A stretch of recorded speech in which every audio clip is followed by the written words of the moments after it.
জয় যিশু, praise the Lord. আমরা আরেকটি বার সুন্দর সকালে নতুন ভিডিও নিয়ে চলে এলাম। আর আজকের ভিডিওতে আমরা বাক্য নিয়ে আলোচনা করব। যে বাক্য প্রত্যেক দিন প্রভু আমাদেরকে দান করছে, সেই বাক্য দ্বারা আমরা দেখব যে প্রভু আজকে বাক্য দ্বারা আমাদের কী শিক্ষা দিচ্ছে এবং আমাদের জীবনের সঠিক পথে কিভাবে বাক্য দ্বারা চালনা করছে। তো আসুন, বিশ্বাসী সন্তানরা প্রত্যেক দিনের মতো আমরা বাক্য নিয়ে আলোচনা করার আগে আমাদের নিজেদেরকে নতুন আমরা করি, আর যাতে বাক্য জীবনে হৃদয়ে রেখে কার্যকারী করে চলতে পারি আমরা আগে নতুন আমরা হই। আর একটা ছোট্ট প্রার্থনা করি আর আসছি।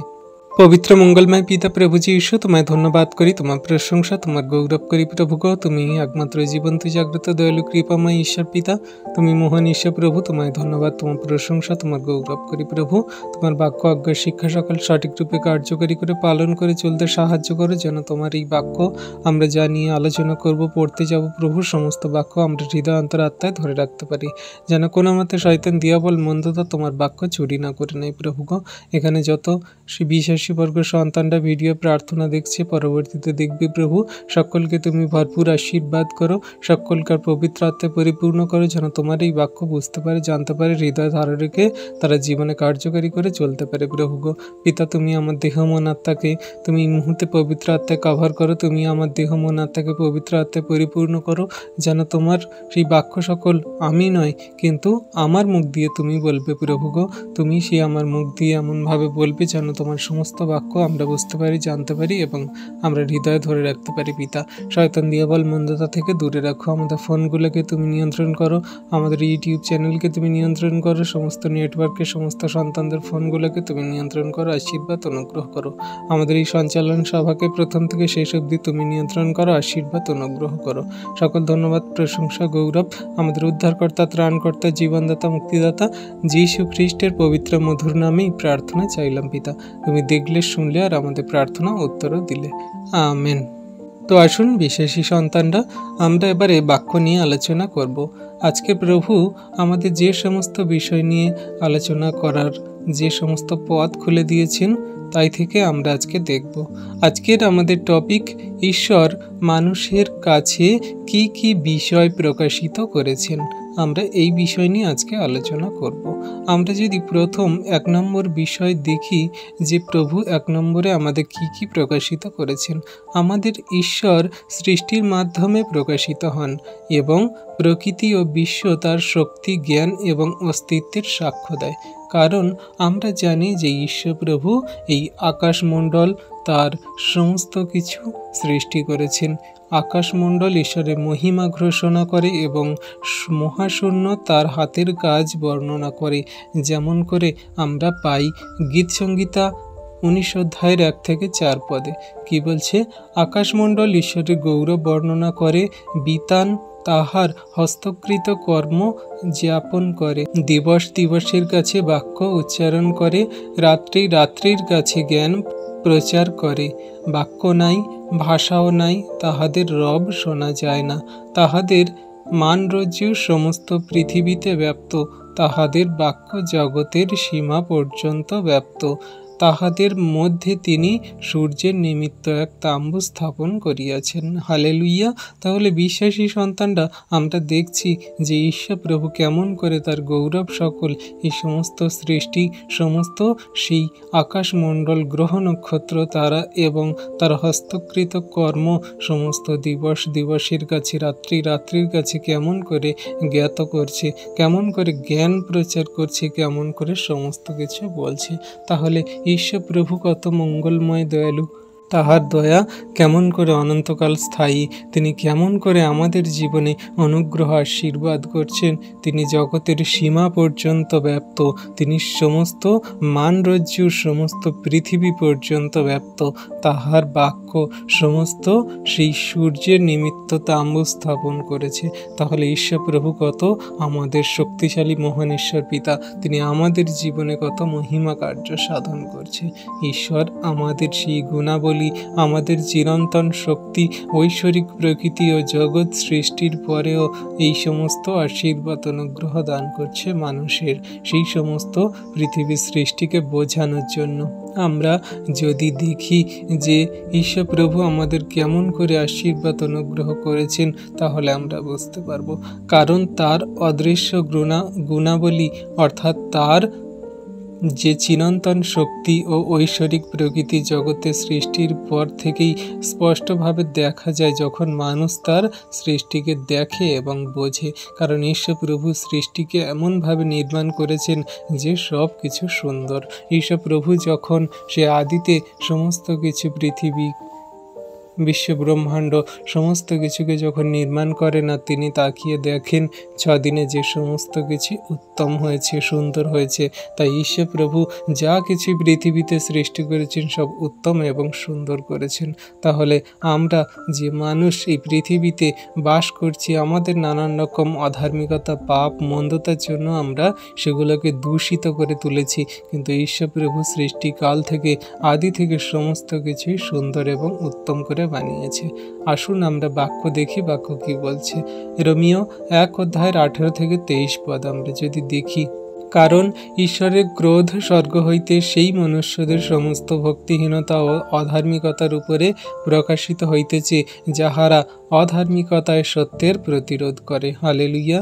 তাহলে বিশ্বাসী সন্তানরা, আমরা যারা সেই জগতের মাঝে সত্য ন্যায়নিষ্ঠ রেখে জীবনযাপন করে চলছি, আর যারা জগতের মাঝে এই জগতের মাঝে যারা কিনা সত্য সেই অধার্মিকতা দিয়ে ঢেকে দিচ্ছে, যাতে না সত্য প্রকাশিত হয়, যাতে না সেই সমস্ত মানুষদের সেই ভক্তি, সেই সমস্ত মানুষদের সেই ঈশ্বরের প্রতি দয়া কৃপা করুণা না আসে, সেই সমস্ত মানুষরা যারা সেই অধার্মিকতা দিয়ে সত্যকে ঢাকার চেষ্টা করছে, যাতে সেই সত্য না প্রকাশ পায়, সেই সমস্ত মানুষদের উপরে কি হবে না ঈশ্বরের ক্রোধ প্রকাশিত হবে, যারা কিনা ভক্তিহীনতা এবং অধার্মিকতার উপরে তারা কার্য করছে বা সত্য ঈশ্বরকে জানতে চাইছে না, তার সত্যকে প্রতিরোধ করছে, আটকে রাখছে, মানুষের সঙ্গে বাজে মন্দ কথা বলছে, ঝগড়া অশান্তি মন্দতা করছে, তারা নানান রকম মারছে, আঘাত করছে, তারা কত কি প্রভুর নামে বলছে, প্রভুর সন্তানদের আঘাত করছে। এই ক্ষেত্রে ঈশ্বর প্রভু তাদের উপরে ক্রোধ বর্তাবেন। শুধু তাদের উপরে নয়, তাদের বংশ পরম্পরার উপরেও হবে। ঈশ্বর প্রভু বলে যে আমার বাজে মন্দ কথা বলে বা আমার সেই মানে না, গ্রহণ করে না, তার আমি সেই বংশে সহস্র পুরুষ পর্যন্ত আমার ক্রোধ বর্তাই। কিন্তু যে আমার আজ্ঞা শিক্ষা সকল পালন করে, তার আমি পুরুষে পুরুষে আশীর্বাদ করি। তাহলে ঈশ্বর প্রভু আমাদের আশীর্বাদ অনুগ্রহ করবেন। আর যারা সেই সত্যকে ঢাকছে অধার্মিকতা দিয়ে, ভক্তিহীনতা দিয়ে, ঈশ্বর প্রভু তাদের উপরে এমন ক্রোধ দেখাবেন যে তারা সেই তাদের জীবন সকল শয়তান দিয়াবল নরকে তারা পতিত করবে। কারণ ঈশ্বর প্রভু কি বলছে 19-এ, কেননা ঈশ্বরের বিষয়ে যাহা জানা যাইতে পারে আর তাহা তাহাদের মধ্যে প্রকাশিত আছে, কারণ ঈশ্বর তাহা তাহাদের কাছে প্রকাশ করিয়াছেন।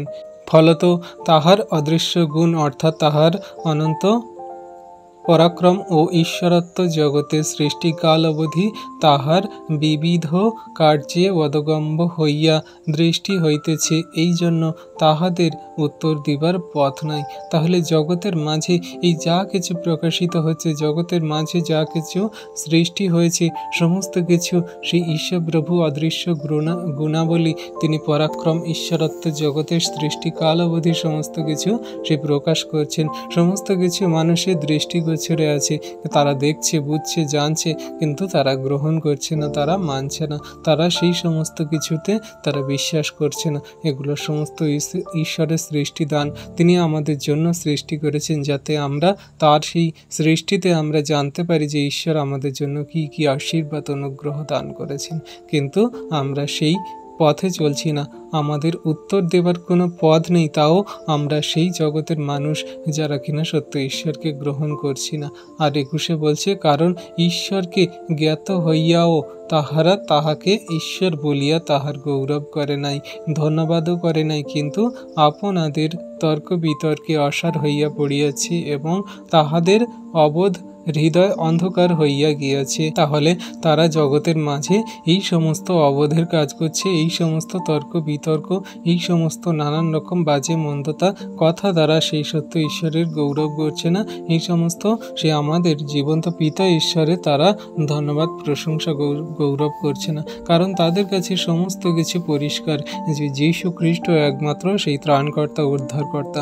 তার উপরে বিশ্বাস করলে অনন্ত জীবন পাওয়া যায়। তিনি এসেছিলেন পাপীদের জন্য, তিনি এসেছিলেন তাদের সন্তানদেরকে বাঁচাতে, জগতের মানুষকে বাঁচাতে, যেন তার উপরে যে কেউ বিশ্বাস করে সে বিনষ্ট না হয়, সে অনন্ত জীবন পায়। তিনি আমাদের জন্য শিক্ষা দিলেন, তিনি আদিতে বাক্য ছিলেন, তিনি মাংসে মূর্তিমান হলেন। সমস্ত কিছু মানুষ দেখছে, জানছে, বুঝছে, তাদের কাছে সমস্ত কিছু প্রকাশিত হইয়া আছে, কিন্তু তারা গ্রহণ করছে না। সত্য ঈশ্বরকে প্রভু বলিয়া তারা গ্রহণ করছে না এবং তারা গৌরব করছে না, ধন্যবাদও করছে না। আপনাদের তর্ক বিতর্ক, মন্দতা, হিংসা, ক্রোধ, লোভ, বংশ পরম্পরায়, রীতিনীতি, শয়তান দিয়াবল তাদের হৃদয় অন্ধকার করে রেখেছে, যাতে তারা সত্যকে না জানে, বোঝে, গ্রহণ করে।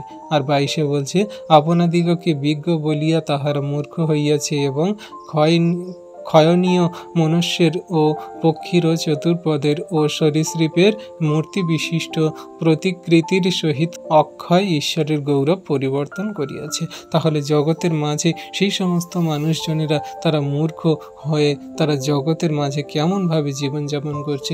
যে সত্য ঈশ্বর আকাশমণ্ডল, গ্রহ নক্ষত্র, তারা বিশ্বব্রহ্মাণ্ডের সমস্ত কিছুই সৃষ্টি করেছেন, সেই ঈশ্বরের সঙ্গে সেই সমস্ত ক্ষয়নীয় মনুষ্যের, যে সমস্ত সেই পক্ষীগণের, যে সমস্ত চতুর্পদের, যে সমস্ত সরীসৃপের মূর্তির, সমস্ত কিছু প্রকৃতির, সেই সমস্ত কিছু থেকে তারা ঈশ্বরের সেই অক্ষয় ঈশ্বরের গৌরব পরিবর্তন করছে। আমরা দেখি জগতের মাঝে যে কত সেই মহাপুরুষ জন্মেছে, কত সেই পুরুষ জন্মেছে, তারা বলছে আমি একজন ধর্মগুরু, আমি একজন সেই নবী, আমি একজন স্বামীজি, আমি একজন সেই পরমহংসদেব, আমি একজন সেই ভালো ব্যক্তি। তো এমনি করে জগতের মাঝে কত পুরুষ জন্মেছে, তারা ক্ষয়নীয়, তারা মৃত্যু হয়ে গেছে, তাদের জীবন শেষ হয়ে গেছে 60, 70, 80, 90 বছরে। কিন্তু অনেক মানুষ আছে তারা তাদেরকে পূজা করে, যেমন শ্রীরামকৃষ্ণদেব মহাপুরুষ হিসাবে তিনি পরমহংসদেব হিসাবে আছেন। আবার অনেক পুরুষ আছেন তারা তাদেরকে সেবা করেন, পূজা করেন। হ্যাঁ, অনেক স্বামীজিকে তারা সেবা করেন, পূজা করেন। তাহলে এমনি করে মনুষ্যেরা তারা সেই ক্ষয়নীয় মনুষ্যদের সেই এক এক মূর্তিকে তারা পূজা করে।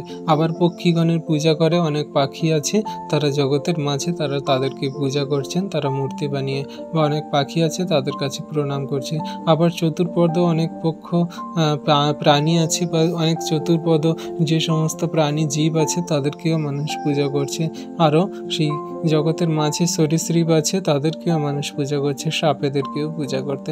তাহলে এই সমস্ত মূর্তি বিশিষ্ট প্রকৃতির সমস্ত যে সৃষ্টি, সেগুলো থেকে ঈশ্বর প্রভু যে সৃষ্টি করেছেন তাদেরকে মানুষ সেই পূজা করছে। কিন্তু যেই ঈশ্বর প্রভু মনুষ্যকে সৃষ্টি করেছে, যেই ঈশ্বর প্রভু সেই মনুষ্য থেকে শুরু করে বিশ্ব ব্রহ্মাণ্ডকে সৃষ্টি করেছেন, সেই মানুষ তাদেরকে পূজা করছেন। কিন্তু যে ঈশ্বর এগুলো সৃষ্টি করেছেন সেই ঈশ্বরকে তারা করছে না। তারা গৌরব সকল পরিবর্তন করে মূর্তির দিকে, সেই সরীসৃপ, পক্ষী এবং সেই মনুষ্যদের দিকে নিয়ে চলে যাচ্ছে। তাহলে ঈশ্বর প্রভু তাদের উপরে ক্রোধ দেখাবেন না কি ভালোবাসা দেখাবেন? যারা কিনা মিথ্যে দিয়ে সত্যকে ঢাকার চেষ্টা করছে, যারা কিনা সত্য ঈশ্বরের সঙ্গে সেই সমস্ত জগতের মাঝে সেই অনুগ্রহ সকল, আশীর্বাদ সকল, অন্য সমস্ত কিছু দ্বারা পরিবর্তন করাচ্ছে। ঈশ্বর প্রভু তাদের মন পরিবর্তন করাক, তারা যেন সত্য ঈশ্বরের সমস্ত সেই আশীর্বাদ, অনুগ্রহ সকল প্রকাশিত হচ্ছে, যা তারা যেন বুঝতে পারে, জানতে পারে। সমস্ত সৃষ্টি ঈশ্বরের ধন্যবাদ প্রশংসা গৌরব করছে, তার মহিমা সকল প্রকাশ করছে, তার সমস্ত সৃষ্টিকে প্রকাশিত করছে, যেন ঈশ্বর প্রভু তাদের হৃদয় মনে আত্মায় যেন সমস্ত কিছু জানান দেয়, বোঝায়, দেখায় যে তিনি একমাত্র জীবন্ত পিতা ঈশ্বর প্রভু। আর 2 কি বলছে? ঈশ্বর তার ঐশ্বরিক প্রকাশ ও অলৌকিক কার্যের মাধ্যমে প্রকাশিত হন। কেমন করে? যে ঈশ্বর প্রভু আমাদেরকে জানাচ্ছে। কি বলছে? অনেক সময় ঈশ্বর দৃশ্যমান অলৌকিক উপায়ে তার মহিমা প্রকাশ করেন, যেন মানুষ বুঝতে পারে, জানতে পারে। কারণ ঈশ্বর প্রভু তখন সদাপ্রভু দূত দ্বারা, আগুনের শিখা দ্বারা, কাঁটাবনের ঝোপ দ্বারা এবং মোশির সঙ্গে কথা বলেছিলেন, যাতে জগতের মানুষ সেই সমস্ত আশীর্বাদ অনুগ্রহ পায়। সেই কাঁটাবনের মধ্যে দিয়ে এমন করে সেই মোশির সঙ্গে কথা বলেছিলেন, সে রীতিমতো ভয় পেয়ে গেছিল এবং মোশিকে এমনভাবে ব্যবহার করেছিলেন যে ইসরায়েলীয়দেরকে বের করে এনেছিলেন মিশর থেকে মোশি দ্বারা। তাই এখানে যাত্রা পুস্তক 3 অধ্যায় 2 থেকে 6 পদে আমাদেরকে জানাচ্ছে, আর ঝোপের মধ্য হইতে অগ্নির শিখাতে সদাপ্রভুর দূত তাহাকে দর্শন দিলেন। তখন তিনি দৃষ্টিপাত করিলেন, আর দেখো ঝোপ অগ্নিতে জ্বলিতেছে, তথাপি ঝোপ বিনষ্ট হইতেছে না। সে তাই মোশি কহিলেন, আমি এক পার্শ্বে গিয়া এই মহাশ্চর্য দৃশ্য দেখি, ঝোপ দগ্ধ হয় না, ইহার কারণ কি? কিন্তু সদাপ্রভু যখন দেখিলেন যে তিনি দেখিবার জন্য এক পার্শ্বে যাইতেছেন, তখন ঝোপের মধ্য হইতে ঈশ্বর তাহাকে ডাকিয়া কহিলেন, মোশি, মোশি। তিনি উত্তরে কহিলেন, দেখুন এই আমি।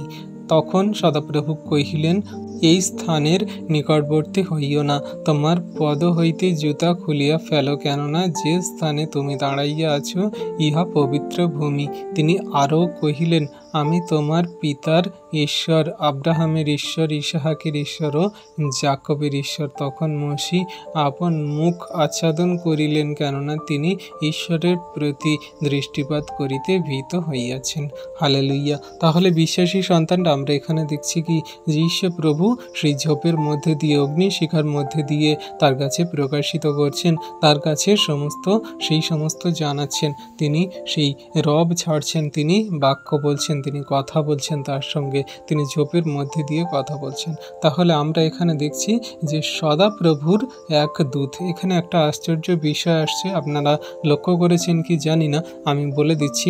সদাপ্রভুর দূত এখানে বলছেন যে সদাপ্রভুর দূত তাহাকে দর্শন দিলেন। আবার নিচে দেখো 4 পদে বলছে, কিন্তু সদাপ্রভু যখন দেখিলেন যে তিনি দেখিবার জন্য এক পার্শ্বে দিয়ে যাইতেছেন, তখন ঝোপের মধ্যে দিয়ে ঈশ্বর তাহাকে ডাকিয়া কহিলেন, মোশি, মোশি। তাহলে এখানে সদাপ্রভুর দূত তাহাকে দর্শন দিলেন, আর সদাপ্রভু কিভাবে কথা বলছেন। এইখানে কথাটা হচ্ছে যে সদাপ্রভুর সেই দূত সেই ঝোপের মধ্যে দিয়ে কথা বলছেন, আর যখন ড্রপটা ছাড়ছেন সেটা হলো সেই ঈশ্বরের কথা। সেই কথাটা সদাপ্রভুর সেই দূত কথা বলছেন। তাহলে যখন সদাপ্রভুর দূত কথা বলছেন, সে সদাপ্রভুর দূত আর নয়, কিন্তু ঈশ্বর, যা সেই ঈশ্বরের বাক্য তিনি সেই ব্যক্ত করছেন মোশিকে। তাহলে ঈশ্বর পুত্র যে খ্রিস্ট যিশু, তিনি যা বাক্য সকল বলেছেন ঈশ্বরের বাক্য, তিনি সেই ঈশ্বর পুত্র, তিনি সেই ঈশ্বর, যা তিনি জগতের মাঝে থেকে আমাদের কাছে শিক্ষা দিয়েছেন। কিন্তু মানুষ এই সমস্ত বিষয় বুঝতে পারে না। জগতের অনেক মানুষ আছে, তারা বলে কি না, যীশু খ্রিস্ট একজন মহাপুরুষ, যীশু খ্রিস্ট একজন পবিত্র ব্যক্তি, যীশু খ্রিস্ট একজন নানান রকমভাবে শিক্ষা দেওয়াকারী ধর্মগুরু, বা অনেক রকমভাবে তারা বলতে পারে যে সে ভূত ছাড়াতে পারে, অনেক কিছু তারা বলে থাকতে পারে, কিন্তু তাদের ঈশ্বর মানে না। কারণ আমরা বিশ্বাস করি যে যীশু একজন ঈশ্বর, তিনি স্বর্গ থেকে আসা সেই সমস্ত বাক্য যা আমাদের শিক্ষা দেয়। তিনি বলেছেন, আমি আদিতে বাক্য ছিলাম, বাক্য মাংসে মূর্তিমান হলাম। সেই বাক্য সেই আমাদের কাছে শিক্ষা দিলেন। আমরা জানি যে যীশু খ্রিস্টই সেই বাক্য। তাহলে আমরা যোহন দ্বারা সাক্ষ্য পাই। তেমন করে এইখানে একটা দৃশ্য আসছে যে সদাপ্রভুর দূত তাহাকে দর্শন দিলেন, কিন্তু যে কথা বললেন ঝোপের ভিতর দিয়ে, সেটা সদাপ্রভুর বাক্য ছিল, সদাপ্রভুর রব ছিল।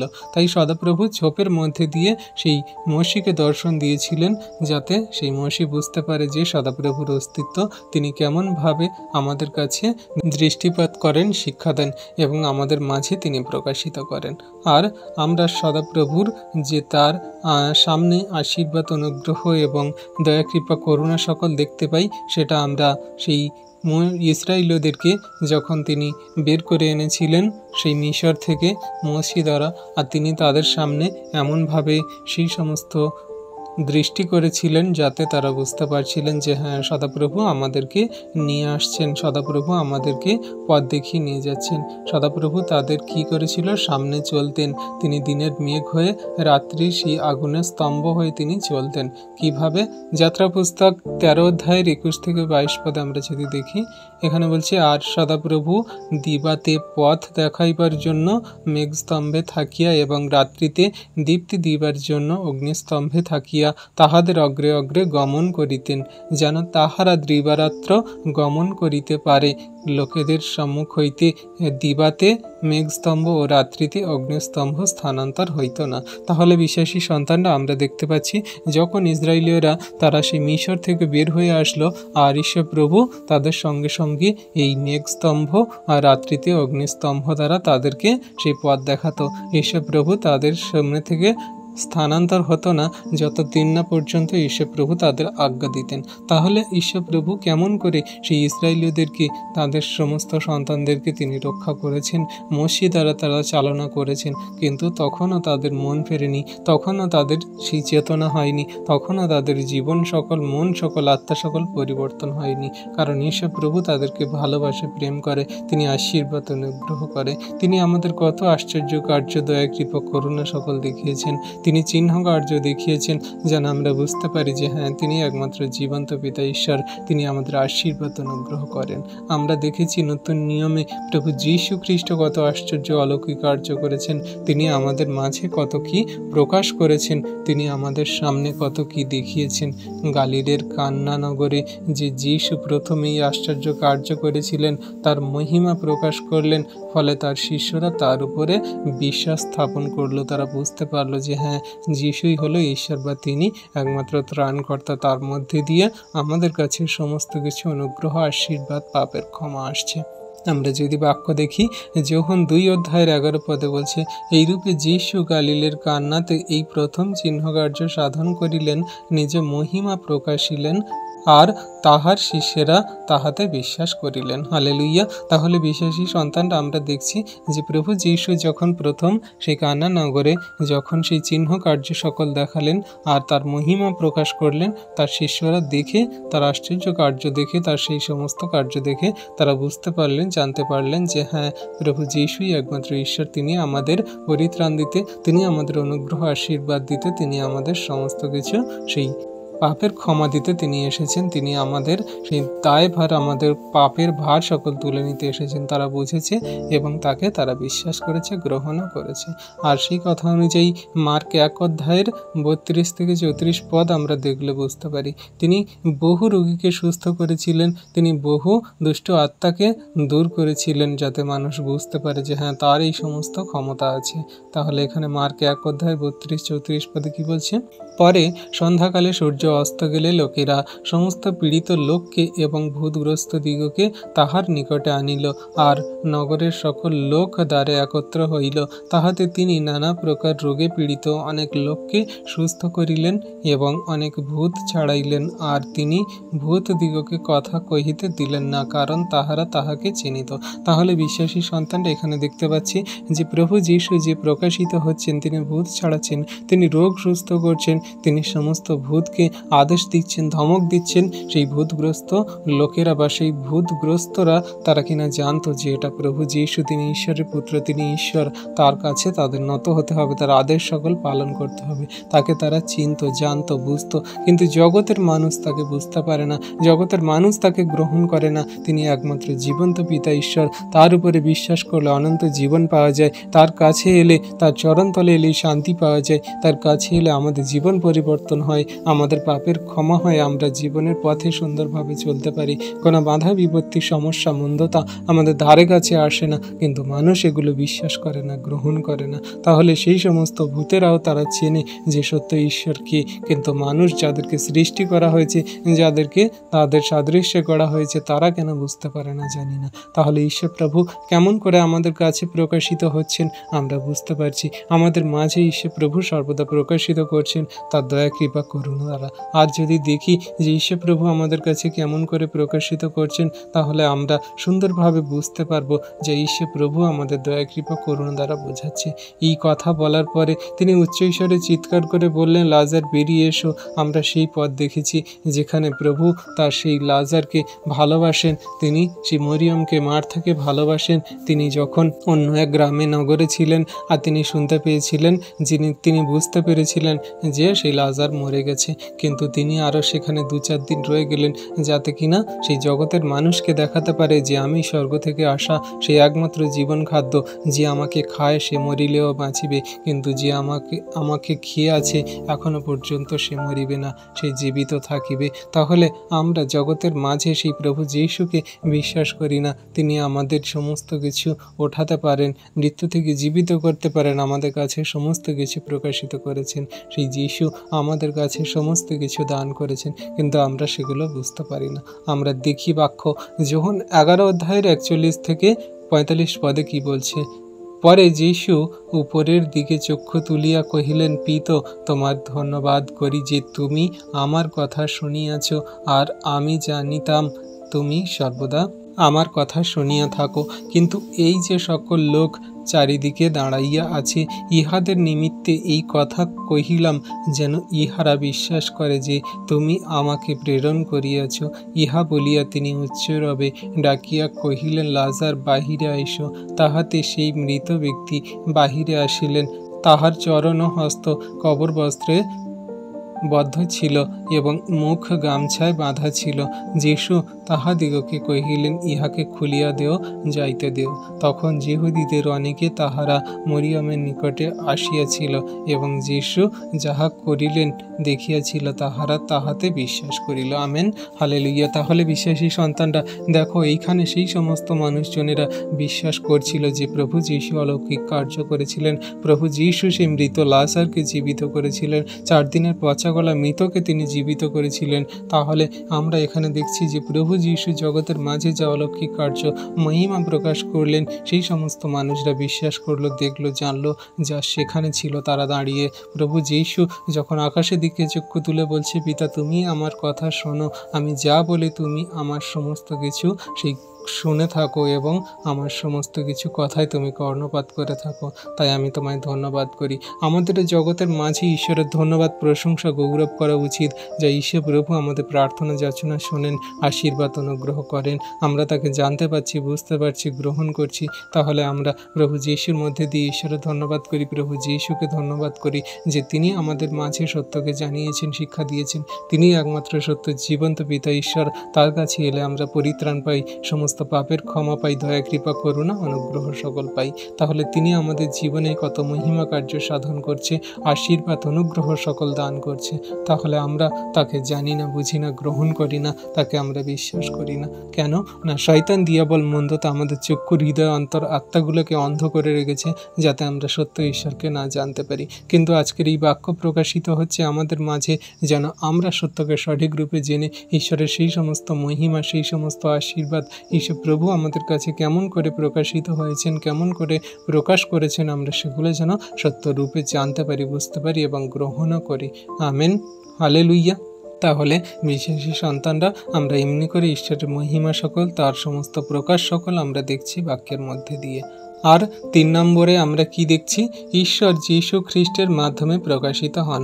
যীশু খ্রিস্টে ঈশ্বরের অবতার ও তাহার প্রকৃতি এবং তার প্রেমের সর্বোচ্চ প্রকাশ, যা ঈশ্বর প্রভু আমাদের সেই খ্রিস্ট যীশুর মধ্যে দিয়ে দেখায়, যা আমরা বুঝতে পারি খ্রিস্ট যীশু হলো ঈশ্বরের প্রতিমূর্তি এবং ঈশ্বরের সে একজাত পুত্র। তার মধ্যে দিয়ে ঈশ্বরের সমস্ত কিছু গুণাবলী প্রকাশ করেছেন, সৃষ্টির সর্বোচ্চ সেই প্রকাশ সকল তিনি দান করেছেন খ্রিস্ট যীশুর মধ্যে দিয়ে।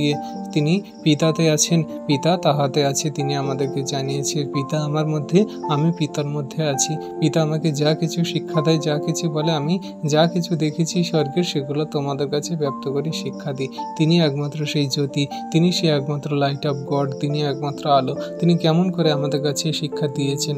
তিনি বাক্যে সেই আমাদের কাছে এসেছেন, আমাদের কাছে মাংসে প্রকাশিত হয়েছেন, তিনি আমাদের মাঝে বাস করলেন, আমাদের সঙ্গে খেলেন, থাকলেন, তিনি আমাদের সঙ্গে সমস্ত কিছু দেখালেন। তিনি পিতার একজাত পুত্র হয়ে তার মহিমায় অনুগ্রহের সত্যে পূর্ণ হয়ে আমাদের কাছে শিক্ষা দিলেন। তিনি জন্ম থেকে মৃত্যু পর্যন্ত যা কিছু জীবনযাপন করেছেন তার মধ্যে এক বিন্দুও পাপ পাওয়া যায়নি, তার মাঝে এক বিন্দুও সেই মন্দতা পাওয়া যায়নি। তিনি নিষ্কলঙ্ক হয়ে আমাদের পাপের জন্য বলিস্বরূপ হলেন, তিনি আমাদের জন্য ক্রুশে চড়ে গেলেন। তিনি একমাত্র দীপ্তি, তিনি একমাত্র জ্যোতি, তিনি একমাত্র আলো। তিনি বলছেন, তিনি যোহন 1 অধ্যায়ের 1 থেকে 5 পদ 10 থেকে 14 পদে আমাদের বলছে, কি বলছেন? আদিতে বাক্য ছিলেন এবং বাক্য ঈশ্বরের সহিত ছিলেন এবং বাক্য ঈশ্বর ছিলেন। তিনি আদিতে ঈশ্বরের কাছে ছিলেন। সকলই তাহার দ্বারা হইয়াছিল, যাহা হইয়াছে তাহার কিছুই তাহা ব্যতিরেকে হয় নাই। তাহার মধ্যে জীবন ছিল এবং সেই জীবন মনুষ্যগণের জ্যোতি ছিল, আর সেই জ্যোতি অন্ধকারের মধ্যে দীপ্তি দিতেছে, আর অন্ধকার তাহা গ্রহণ করিল না। তাহলে জগতের মাঝে একমাত্র জ্যোতি, লাইট অফ গডকে না সেই প্রভু যীশু খ্রিস্ট। তিনি সেই আদিতে বাক্য ছিলেন, বাক্য ঈশ্বরের সঙ্গে ছিলেন, আর সেই বাক্য ঈশ্বর ছিলেন।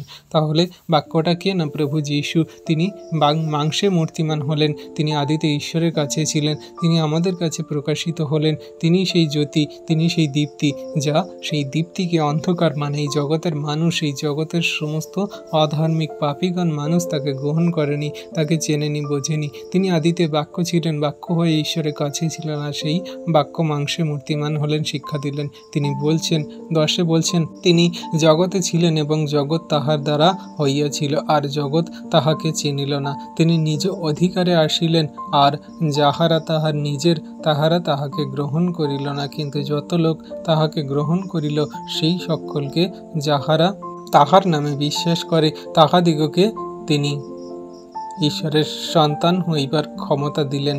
তাহারা রক্ত হইতে নয়, মাংসের ইচ্ছা হইতে নয়, মনুষ্যের ইচ্ছা হইতে নয়, কিন্তু ঈশ্বর হইতে জাত। আর 14তে বলছে, ভালো করে আমরা বুঝি, 14তে বলছে, আর সেই বাক্য মাংসে মূর্তিমান হইলেন এবং আমাদের মধ্যে প্রবাস করিলেন, আর আমরা তাহার মহিমা দেখিলাম, যেমন পিতা হইতে আগত এক জাতের মহিমা, তিনি অনুগ্রহে ও সত্যে পূর্ণ। Amen, hallelujah. তাহলে প্রভু যীশু সেই একমাত্র যিনি ঈশ্বরের কাছে ছিলেন, মাংসে মূর্তিমান হলেন। তিনি আদি থেকে সেই ঈশ্বরের কাছে বাক্য রূপে ছিলেন, তিনি বাক্য ছিলেন, তিনি সেই ঈশ্বর ছিলেন। তাহলে তিনি মাংসে মূর্তিমান হয়ে আমাদের কাছে শিক্ষা দিলেন, তিনি জগতের মাঝে চলে এলেন, তিনি সেই আমাদের কাছে থাকলেন, খেলেন, বসলেন, উঠলেন, সমস্ত কিছু শিক্ষা দিলেন। কিন্তু তাকে জগৎ গ্রহণ করেনি, তাকে জগতে চেনেনি। তার সেই সমস্ত আশীর্বাদ অনুগ্রহ সকল জগতের মানুষ তারা বুঝতে পারেনি। তাহলে ঈশ্বর প্রভু আমাদেরকে যে প্রকাশ করেছেন তার একজাত পুত্র দ্বারা, আমরা তাকে বিশ্বাস করলাম না, গ্রহণ করলাম না, তার চরণতলে আসলাম না। তাহলে জগতের মানুষ কত অবোধ, পাপী, ঘৃণিত, যে সত্য ঈশ্বরকে না জেনে বুঝে তাকে কেমন লাঞ্ছনা গঞ্জনা তুচ্ছ করলো, তাকে ক্রুশে টাঙিয়ে দিল। ঈশ্বর প্রভু আমাদের অনুগ্রহ দান করেছেন সেই রক্তের ইচ্ছা না, আমাদের মাংসের ইচ্ছা না, আমাদের টাকা পয়সা ধন দৌলত দ্বারা নয়, কিন্তু ঈশ্বরের একজাত পুত্র দ্বারা আমাদের সেই সামনে সেই অনুগ্রহ দান করলেন, যাতে আমরা পরিত্রাণ পাই, আমরা যাতে সেই তার দয়া কৃপা করুণা পাই। তাহলে আমরা সেই সমস্ত আশীর্বাদ অনুগ্রহ ঈশ্বরের কাছ থেকে নেওয়ার কথা, সেগুলো আমরা বাইরে ঠেলে ফেলে দিচ্ছি, কিন্তু জগতের মাঝে যেগুলো মন্দ, হিংসা, পাপ, সেই নানান রকম মন্দতা, সেগুলো আমরা গ্রহণ করে জীবনে কার্যকারী করে চলছি। তাহলে আমরা কতটা অবোধ, কতটা পাপী, জঘন্য, কতটা আমরা ঘৃণিত হয়ে এই জগতের মাঝে চলছি। কিন্তু আমরা যারা এই বাক্যকে পড়ছি, জানছি, বুঝছি, গ্রহণ করছি, ঈশ্বরের সত্যকে আমাদের মাঝে প্রকাশিত হচ্ছে, ঈশ্বর যে তিনি আমাদের মাঝে প্রকাশিত করছেন তার বাক্য দ্বারা, আমরা কত ধন্য, আমরা কত নিজেদেরকে সেই ধার্মিক এবং আমরা কত ঈশ্বরের গ্রহণযোগ্য মনে করি যে ঈশ্বর প্রভু আমাদেরকে তার সত্যকে জানতে বুঝতে সাহায্য করছে, তিনি আমাদের মাঝে প্রকাশিত করছেন। আমরা ধন্য মনে করি যে ঈশ্বর প্রভু আমাদের সমস্ত পাপ, ভুল, অন্যায়, অপরাধ ক্ষমা করে দিয়ে তিনি আমাদের মাঝে এইগুলো জানাচ্ছে, আমাদের মাঝে শিক্ষা দিচ্ছে, আমরা তার গ্রহণযোগ্য সন্তান হয়ে চলার চেষ্টা করছি। তিনি আমাদের আশীর্বাদ অনুগ্রহ করছে তার প্রেম দ্বারা, অনুগ্রহ দ্বারা, দয়া কৃপা করুণা দ্বারা। তাই আমরা জগতের মাঝে নিজেদেরকে ধন্য মনে করি, আমরা আশীর্বাদ অনুগ্রহ পাচ্ছি, কারণ ঈশ্বর তার মধ্যে ঈশ্বরত্বের সমস্ত পরিপূর্ণতা দেহের মধ্যে বাস করেন, যা যা ঈশ্বর প্রভু আমাদেরকে দেখাচ্ছে, শেখাচ্ছে, জানাচ্ছে। কি বলছে? কলসীয় 2:8-10 পদ এখানে বলছে, দেখিও দর্শন দিব্য ও অনর্থক প্রতারণা দ্বারা কেহ যেন তোমাদিগকে বন্দী করিয়া লইয়া না যায়, তাহা মনুষ্যদের পরম্পরাগত শিক্ষার অনুরূপ, জগতের অক্ষরমালার অনুরূপ, খ্রিস্টের অনুরূপ নয়। কেননা তাহাতেই ঈশ্বরাত্মের সমস্ত পূর্ণতা দৈহিক রূপে বাস করে এবং তোমরা তাহাতে পরিকৃত হইয়াছ, যিনি সমস্ত আধিপত্যের ও কর্তৃত্বের মস্তক। আমেন। তাহলে জগতের মাঝে যে সমস্ত সেই দর্শনবিদ্যা, জগতের মাঝে যে সমস্ত জাদুবিদ্যা, ক্রিয়াবিদ্যা, নানান রকম মন্দতা যা কার্য সকল দেখায়, সেগুলো মানুষের কাছে সমস্ত সেই শিক্ষার সেই রক্ষরমালা মাত্র। তা যারা অন্য জায়গা থেকে ভূতদের কাছ থেকে শিখেছে, তারা সেগুলো নানান রকম মন্দতায় শিখেছে। তারা সেই সমস্ত মানুষদেরকে ভোলানোর জন্য, তাদের পরম্পরাগত বিধি সকল পালন করার জন্য এবং তারা মন্দতা দ্বারা সত্যকে ঢাকার জন্য এগুলো দ্বারা তারা সমস্ত কিছু ভুলভাল কার্য করছে। কিন্তু খ্রিস্ট সেই ঈশ্বরের প্রতিমূর্তি, খ্রিস্টের অনুরূপ যা কিছু আশীর্বাদ অনুগ্রহ তা জগতের মানুষ দেখাতে পারে না। কিন্তু প্রভু যীশু সেই দৈহিক রূপে আসা ঈশ্বরের প্রতিমূর্তি, সে দৈহিক রূপে বাস করা সমস্ত ঈশ্বর তত্ত্বের পরিপূর্ণতা, যা তিনি আমাদের শিক্ষা দিয়েছেন। এবং আমরা জানি যে তিনি পূর্ণীকৃত সমস্ত আধিপত্যের, কর্তৃত্বের, সমস্ত বিশ্ব ব্রহ্মাণ্ডের সৃষ্টির সমস্ত কিছু, কারণ তাহার দ্বারা সমস্ত স্থিতিশীল হয়েছে, তাহার দ্বারাই সমস্ত বিশ্ব ব্রহ্মাণ্ড তৈরি হয়েছে, যা আমরা এই যোহন 1 পদে আমরা পড়লাম, জানলাম। তাহলে এই জগতের মাঝে সমস্ত কিছু যীশু দ্বারা, খ্রিস্ট দ্বারা সমস্ত কিছু স্থিতিশীল এবং সমস্ত কিছু সৃষ্টি। তাহলে আমরা জগতের মাঝে তাকে গ্রহণ করব না কি আমরা সেই সমস্ত দর্শনবিদ্যা, জাদুবিদ্যা, ক্রিয়াবিদ্যা, তন্ত্রবিদ্যা এগুলোতে বিশ্বাস করব যা জগতের মানুষ ভেলকি দেখায়, যা জগতের মানুষ মানুষকে ভোলায়? তাহলে এগুলো আমরা কোনো মতে আমরা ভুলব না, গ্রহণ করব না। কারণ ঈশ্বর প্রভু আমাদেরকে যা দিয়েছেন, সত্য শিক্ষা, সঠিক পথ সকল দেখিয়েছেন, আমরা তার পথেই চলব।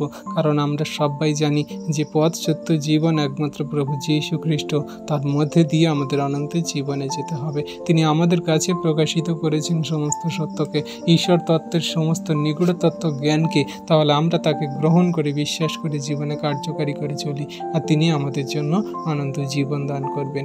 Amen, hallelujah.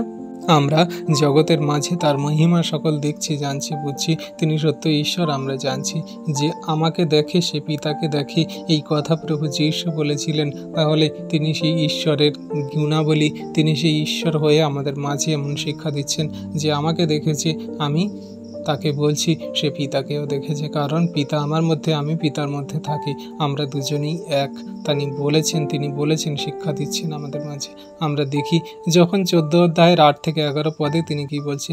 ফিলিপ তাহাকে কহিলেন, প্রভু পিতাকে আমাদের দেখায়ুন, তাহাই আমাদের যথেষ্ট। যীশু তাহাকে বলিলেন, ফিলিপ, এতদিন আমি তোমাদের সঙ্গে সঙ্গে আছি, তথাপি তুমি আমাকে কি জানো না যে আমাকে দেখিয়াছে সে পিতাকে দেখিয়াছে? তুমি কেমন করিয়া বলিতেছ, পিতাকে আমাদের দেখাউন? তুমি কি বিশ্বাস করো না যে আমি পিতাতে আছি এবং পিতা আমাতে আছেন?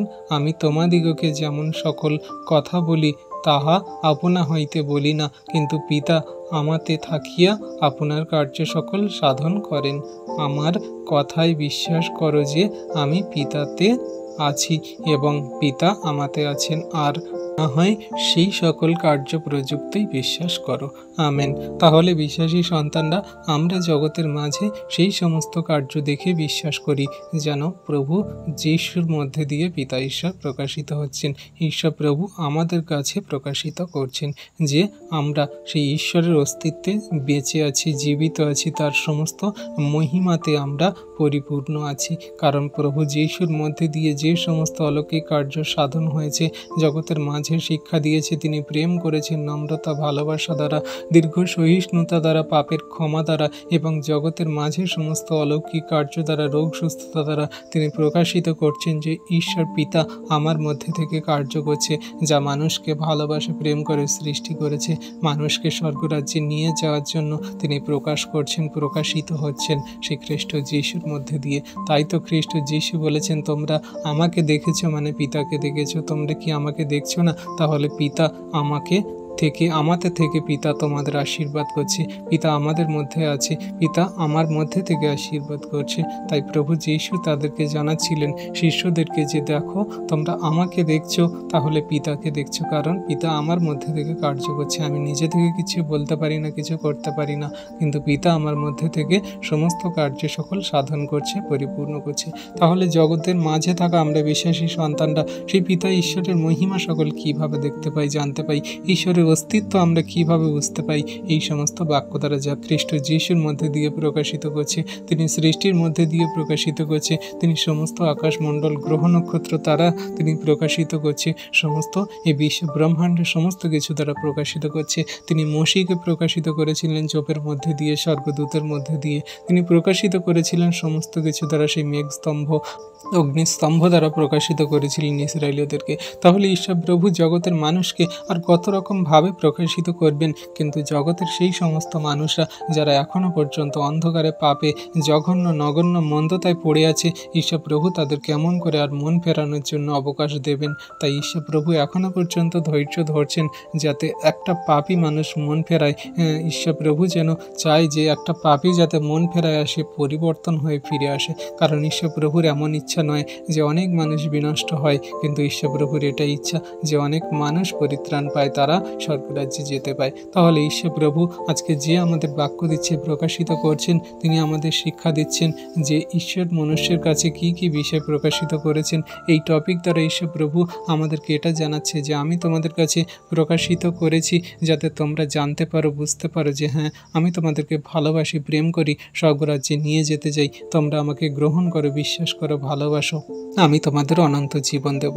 তোমরা আমার কাছে আমার নামে যা কিছু চাইবে পাবে। তাই আমরা বিশ্বাসী সন্তানরা প্রভুর কাছে আমরা বিশ্বাস করি, তার আজ্ঞা শিক্ষা সকল পালন করি। তিনি যে জীবন্ত পিতা সত্য ঈশ্বর যেমন আমাদের কাছে প্রকাশিত করেছেন, যেন জগতের মানুষকেও প্রকাশিত করতে পারে। আসুন আমরা নিজেদেরকে নতনম্র করি আর প্রভুর কাছে যাচনা করি, প্রার্থনা করি যাতে প্রভু ঈশ্বর পিতা আমাদের জীবন সুন্দরভাবে গড়ে দেন এবং সেই সত্যতায় জীবনযাপন করতে সাহায্য করে জগতের মানুষের কাছেও প্রকাশিত হন।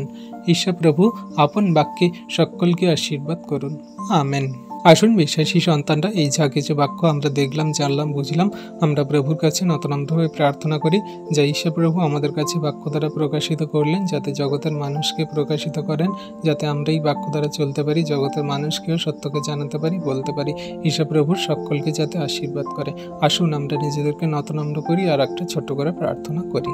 পবিত্র মঙ্গলময় পিতা প্রভু যীশু, তোমায় ধন্যবাদ, প্রশংসা, গৌরব করি। প্রভু গো, তুমি দয়ালু কৃপাময় মহান ঈশ্বর প্রভু, জীবন্ত জাগ্রত পিতা, তোমার দয়া কৃপা করুণা অনুগ্রহ তোমার সন্তানদের প্রতি আছে, যারা তোমায় প্রেম করে, বিশ্বাস করে, ভালোবাসে, তোমার আজ্ঞার শিক্ষা সকল পালন করে চলে। হ্যাঁ প্রভু গো, তুমি জগতের মাঝে কত সুন্দর রূপে আমাদের কাছে প্রকাশ করেছ। তুমি আদি থেকে বিশ্ব ব্রহ্মাণ্ড গ্রহ নক্ষত্র তারা সমস্ত কিছু তারা সৃষ্টি করে আমাদের কাছে প্রকাশ করেছ। সমস্ত বিশ্ব ব্রহ্মাণ্ডের সমস্ত বস্তুই তোমায় ধন্যবাদ, প্রশংসা, গৌরব করছে, কিন্তু এই জগতের মানুষ তোমায় ধন্যবাদ, প্রশংসা, গৌরব করে না, তোমার মহিমা করে না। হ্যাঁ প্রভু, তুমি আমাদেরকে কত ভালোবেসে প্রেম করে আমাদেরকে তুমি শিক্ষা দিলে, জানালে, বোঝালে যে হ্যাঁ আমি একমাত্র জীবন্ত পিতা ঈশ্বর, আমার উপরে যে কেউ বিশ্বাস করে সে বিনষ্ট হয় না কিন্তু অনন্ত জীবন পায়। সমস্ত কিছু তুমি আমাদের মাঝে প্রকাশিত করলে, কিন্তু আমরা বুঝতে পারি না। প্রভু, আমাদের মন, হৃদয়, আত্মা শয়তান দিয়াবল অন্ধ করে রেখেছে। এই মুহূর্ত থেকে তুমি আমাদের সমস্ত মনের অন্ধকার, সমস্ত মনে সেই শয়তান দিয়াবলতা তুমি দূর করেছি যীশু নামেতে। যে সমস্ত জগতের মানুষেরা তোমায় জানছে না, বুঝছে না, গ্রহণ করছে না, বাজে মন্দ কথা বলছে, তোমার সেই মহিমা, তোমার সেই সৃষ্টির সমস্ত প্রকাশ তারা দেখতে পাচ্ছে না প্রভু, তাদের হৃদয় মন আত্মা খুলে দাও তুমি যীশু নামেতে। তোমার চক্ষু সকল খুলে দাও তুমি তোমার সন্তানদের, যাতে তারা বুঝতে পারে যে প্রভু, তারা তোমার সত্যকে জানতে পারে, তাদের পবিত্র আত্মায় পরিপূর্ণ করো, তাদের জীবনগতি ভার সকল তুমি নাও প্রভুকে। যেমন করে আমাদের পাপ ভার সকল তুলে নিয়েছো, তুমি আমাদের কাছে প্রকাশিত হয়েছো, আমাদের কাছে সত্যকে জানিয়েছো, তেমন জগতের মানুষকে তুমি জানাও, দেখাও, বোঝাও, শেখাও প্রভু। আশীর্বাদ অনুগ্রহ করো, তারা যেন তোমায় জানে, বোঝে, বিশ্বাস করে, গ্রহণ করে, তোমার মহিমা সকল তারা দেখতে পায় প্রভু গো। তোমার অনুগ্রহ তোমার সন্তানদের প্রতি আছে, যারা তোমায় প্রেম করে, ভালোবাসে। তুমি তো সৃষ্টির সমস্ত মানুষকে তোমার চরণ তলে আনতে চাও, যারা তোমায় বিশ্বাস করতে চায়, প্রেম করতে চায়, ভালোবাসতে চায়। সমস্ত জনের মন, হৃদয়, আত্মাকে তুমি পরিবর্তন করা প্রভু গো। তুমি ছাড়া আমাদের কেউ নেই পিতা। তুমি সেই জগতের মাঝে থাকার সমস্ত মানুষকে পরিবর্তন করিয়ে তুমি সমস্ত কিছু আশীর্বাদ অনুগ্রহে পাপের ক্ষমা দিয়ে সেই অনন্ত জীবনে নিয়ে যেতে পারো। প্রভু, আমরা শুধু পরিত্রাণ পেলে হবে না, জগতের মাঝে কত অন্ধকারে পড়ে থাকা মানুষরা আছে তাদেরকে পরিবর্তন করিয়ে তুমি স্বর্গরাজ্যে নিয়ে চলো। তুমি তোমার সন্তানদের কাছে প্রকাশিত হও, আশীর্বাদ অনুগ্রহ করো প্রভু গো। হ্যাঁ প্রভু, আজকে যত সন্তানটি এই ভিডিও প্রার্থনা দেখছে তুমি তাদের আশীর্বাদ অনুগ্রহ করছো, দয়া কৃপা করুণা করছো। পরবর্তীতে যারা এই ভিডিও প্রার্থনা দেখবে তাদেরকেও আশীর্বাদ অনুগ্রহ পরিপূর্ণ করছো। তোমায় ধন্যবাদ, তোমার প্রশংসা, তোমার গৌরব করি যে তুমি আমাদের মতন জঘন্য নগণ্য পাপীদেরকে ভালোবেসে প্রেম করে তোমার আশীর্বাদ অনুগ্রহে পরিপূর্ণ করছো। প্রভুকে, আমরা তো জঘন্য নগণ্য পাপী, আমাদের কোনো যোগ্যতা নেই, কোনো শক্তি নেই। তুমি আমাদের সমস্ত জানতে বুঝতে অজান্তে যে সমস্ত পাপ ভুল অন্যায় অপরাধ হয়েছে তুমি ক্ষমা করো, মার্জনা করো। প্রভুকে, তুমি আমাদের যে সুন্দর এই মধুর বাক্য দ্বারা আশীর্বাদ অনুগ্রহ করলে তার জন্য তোমায় ধন্যবাদ, প্রশংসা, গৌরব করি। আমাদের জীবনগতি ভার সকল তোমার হস্তে চরণতলে দিই। তোমার সৃষ্টির সমস্ত কিছু যেন যেই জগতের মাঝে আমরা বলতে পারি, জানাতে পারি যে তুমি আমাদের একমাত্র সত্য ঈশ্বর। প্রভু, জগতের মানুষ যেন বুঝতে পারে, আমরা যেন সাক্ষ্য দিতে পারি প্রভু তুমি আমাদের মধ্যে দিয়ে পবিত্র আত্মা দ্বারা মধ্যে দিয়ে কার্য করো, আশীর্বাদ অনুগ্রহ করো। তোমায় ধন্যবাদ, তোমার প্রশংসা, তোমার গৌরব করি। সকল ধন্যবাদ, প্রশংসা, গৌরব আমাদের উদ্ধারকর্তা, ত্রাণকর্তা, জীবনদাতা, মুক্তিদাতা যীশু খ্রিস্টের পবিত্র মধুর নামে এই প্রার্থনা সকল চাইলাম। তথাপি আমাদের ইচ্ছা নয়, কিন্তু তোমার ইচ্ছা আমাদের জীবনে পূর্ণ হোক। যীশু খ্রিস্টের নামে প্রার্থনা চাইলাম, আমেন।